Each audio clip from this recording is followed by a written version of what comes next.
Let's dive right into this explainer and unpack an absolutely epic family road trip from Genesis chapter 46. Now, we all know this isn't just your average weekend getaway. This is a monumental, totally life-changing adventure. We're talking moving wagons, massive herds of animals, and an entire family on the move.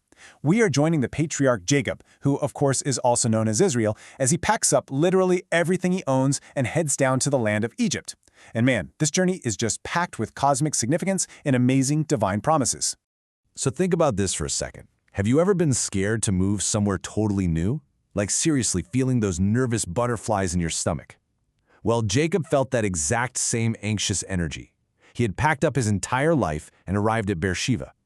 He offered sacrifices to God there, but leaving his familiar home in Canaan to head into a giant, foreign superpower like Egypt, that is a pretty terrifying prospect for anybody. But God doesn't just leave him hanging in the dark. In a brilliant nighttime vision, God calls out, "Jacob, Jacob," and tells him not to be afraid. And here's where we get the quote, "I am God, the God of your father. Don't be afraid to go down to Egypt." This right here is a huge lesson for us about trusting in God's promises and embracing change with faith. God promises to make Jacob's family into a great nation right there in Egypt, and even promises to go down there with him. Now, leaving was really just step one.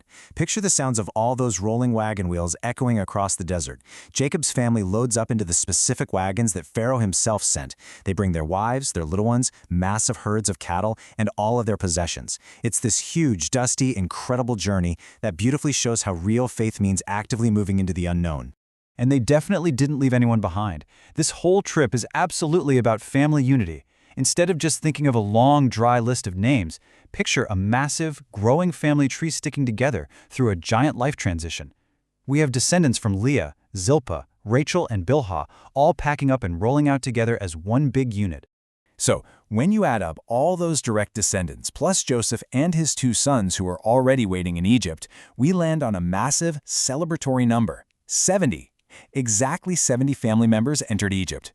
This core group of 70 sets the perfect unified stage for their future, because from this one family, they are going to multiply into the great nation God promised.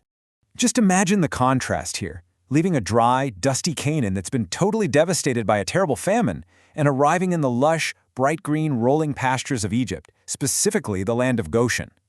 Moving away from danger and stepping into incredible safety and abundance shows exactly how God works through life's biggest transitions to protect and provide for us. Part 1. The long-awaited hug. Jacob and Joseph reunite. As the family finally rolls into Goshen, Joseph, who is acting as a high official in Egypt at this point, prepares his royal chariot and rushes out to meet his father, Israel. And when Joseph finally sees his dad, he just throws his arms around him and weeps on his neck for a long time. You can imagine all those years of grief and separation just washing away on that moment. It so beautifully highlights God's immense power to restore what was completely lost. Jacob's heart is just finally at peace.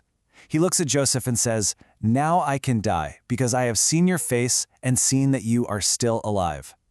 This deeply moving moment proves that God's presence, comfort, and ability to heal our deepest wounds are with us everywhere. Jacob didn't need to be back in Canaan to experience God's ultimate blessing. Part 2. Preparing for Pharaoh. A clever strategy. But hey, the journey isn't quite over yet. Joseph still has to go and tell the most powerful man in the world, Pharaoh, that his family has arrived. So, he coaches his brothers with a rather brilliant plan. He tells them to heavily emphasize that they are shepherds. Now, why would he do that? Because shepherds were actually pretty unpopular with the Egyptians. By leaning right into this fact, Joseph practically guarantees that Pharaoh will let them settle peacefully and totally independently in the rich land of Goshen. So, what's the big takeaway from all this? The moral of Genesis 46 is to trust in God's providence and guidance, even when facing uncertainty or leaving your comfort zone. God promises to go with Jacob to Egypt, confirming that he will turn difficult circumstances into a blessing by building a great nation, proving his promise and presence are consistent regardless of location. So I'll leave you with this. Where is God guiding you today? As you face your own big adventures, maybe a new school or just the unknowns of growing up, remember the incredible journey of Jacob's family. Just as he guided those wagons through the dusty desert to a place of plenty, he is actively guiding your path too. Click the bell button, like, share, and subscribe.